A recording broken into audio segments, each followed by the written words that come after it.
Continuando nossa série sobre teologia bíblica, agora começaremos a caminhar pelo Novo Testamento. Vamos nessa?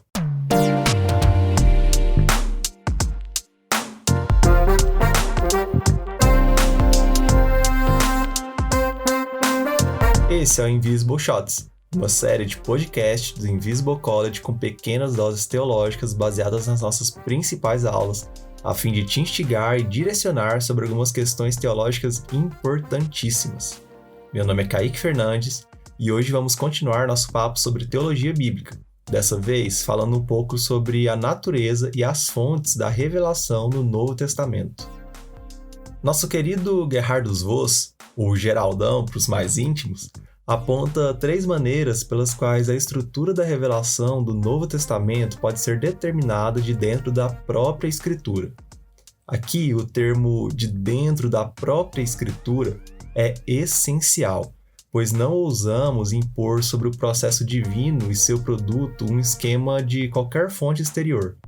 Se a redenção e a revelação formam um organismo, então, semelhante a qualquer organismo, deveria ser permitido revelar a nós sua própria articulação. O primeiro vem do Antigo Testamento. A dispensação do Antigo Testamento é uma dispensação que olha e avança adiante. A profecia é o melhor indicador disso. Ela, quando escatológica e messiânica, estão direcionadas para o futuro, e não meramente para o futuro como um estado elevado relativo, mas como um estado absolutamente perfeito e duradouro a ser contrastado com o presente e seus desenvolvimentos sucessivos. O Antigo Testamento, por meio de sua atitude profética, postula o Novo Testamento. Existem passagens nas quais o termo novo emerge de um modo semiconsciente, por assim dizer, para dar a impressão de fazer contraste entre o que é e o que será, como em Isaías 65, versículo 17, ou Ezequiel capítulo 11, versículo 19. Esse uso técnico de novo foi passado até mesmo para o vocabulário da dispensação de cumprimento, como em Mateus 13:52, Marcos 16:17, 2 Coríntios 5:17 e em Apocalipse 2, versículo 17. De fato, nessa profecia, além do nome Novo Berit, as 2 características mais distintivas da nova ordem das coisas estão descritas. Uma é: Yahvé criará a obediência à lei por meio da sua inscrição no coração. A outra é: haverá completo perdão de pecados. Assim, a estrutura da revelação do Novo Testamento recebe seu respaldo fundamental da expectativa messiânica de uma nova aliança no Antigo Testamento. A novidade diz respeito à revelação e ao conhecimento de Deus. Na última ceia, Jesus chama o seu sangue de meu sangue da diateque, em Mateus e Marcos, e o cálice, a nova diateque no meu sangue, em Lucas e Paulo. É evidente que nosso Senhor representa seu sangue, sua morte, como a base e a inauguração de um novo relacionamento religioso dos discípulos para com Deus. Embora o relacionamento anterior não seja referido como o velho, as alusões implícitas em Êxodo 24 e Jeremias 31, mesmo sem o uso do adjetivo nova em Lucas, revelam a presença em sua mente de um contraste entre algo do passado, abrogado, e algo novo substituído. Mas ainda não é anunciado de modo obscuro que a nova ordem das coisas, longe de ser de novo sujeita à mudança ou abrogação, é de importância final. Ela alcança o estado escatológico que, por si mesmo, faz que ela seja eterna. Deve-se notar ainda que o contraste estabelecido aqui não é, em primeiro lugar, de revelação. As palavras falam de uma nova era em termos de acesso religioso a Deus.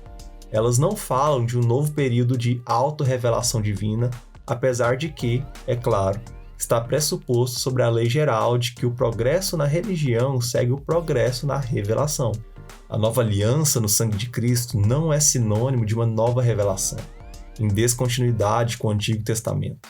Antes, refere-se ao seu clímax escatológico em que uma nova era de relacionamento com Deus se inaugura. Passamos de Jesus para Paulo. Paulo é, no Novo Testamento, o grande expoente da bifurcação fundamental na história da redenção e da revelação. Desse modo, ele fala não só de dois regimes da lei e da fé, mas até mesmo se expressa da forma consecutiva da declaração, entre aspas, depois que a fé veio, em Gálatas 3, versículo 25. Então, também, para ser exato, temos pela primeira vez um contraste entre duas ministrações religiosas, aquela da letra e aquela do espírito, aquela da condenação e aquela da justiça. Há uma leitura de Moisés, ou seja, da lei, e uma fala, uma visão do Senhor da glória. No Novo Testamento, o pacto da graça passa a ser administrado de uma forma diferente das suas administrações no Antigo Testamento. Em vez de promessas, profecias, sacrifícios, circuncisão e a Páscoa, no Novo Testamento temos a pregação da palavra e a celebração dos sacramentos, nos quais a graça e a salvação são anunciadas com plenitude. Notaremos que em Hebreus 1, versículos 1 e 2, como nas declarações do Antigo Testamento, de Jesus e de Paulo, a nova dispensação aparece como final, e isso se aplica igualmente à revelação que a introduz. Ela não é uma nova revelação a ser seguida por outras, mas é a revelação consumada, além da qual nada é esperado. Depois da fala, entre aspas, no Filho, assim chamado qualitativamente, nenhuma fala mais elevada era possível.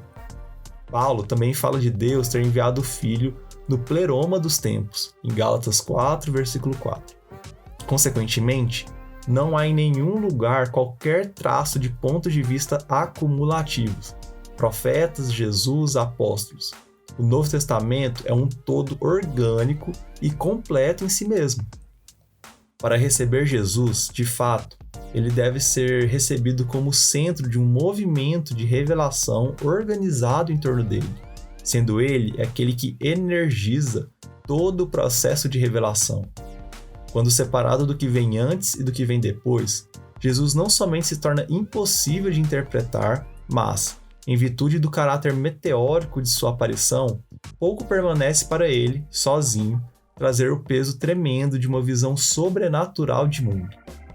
A questão pode ser levantada se, dentro dos limites dos princípios estabelecidos aqui, pode-se esperar ainda uma revelação posterior intitulada a ter um lugar no esquema da revelação do Novo Testamento.